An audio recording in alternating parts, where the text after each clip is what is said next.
讲到行政院通过甲国会这款法案的修法，拍登去立法院复议，而且15天内要做出决议。立法院上紧6月18就要表决。即马拿力两党是拢宣布讲要举办全国巡回宣讲。民进党的头一场是办伫咧花莲，因为国民党这局是要对台南开始拍。 行政院主张立法院的国会接管法案无法度执行，但总统若清着效果了，将会议请立法院复议。立法院就要伫咧15天内做出决议，若无复议案自动生效。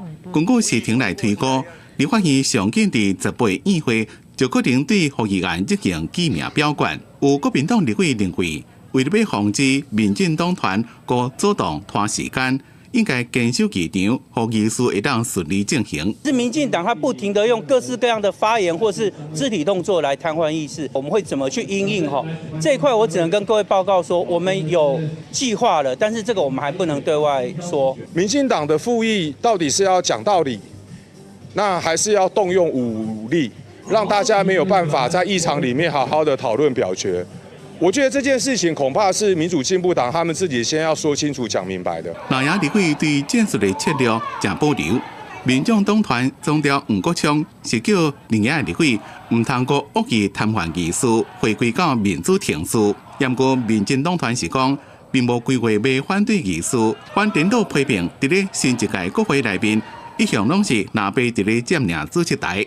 民进党会依循议事规则，民进党不会进行无谓的议事杯葛。这是立法院第14次来行使议案的复议案，都有相当的惯例。因那立法院国防战也延伸到龟头，那了怎么拢要用有论战？民进党的青鸟全台杯宣讲将会自14开始，第一场是经伫咧花莲。国民党的反制行动是自15开始对赖总统的本命区台南出发。 因那民众党是讲，因为进行下乡宣讲，会透过网络的空间向民众解说相关法案。记者综合报道。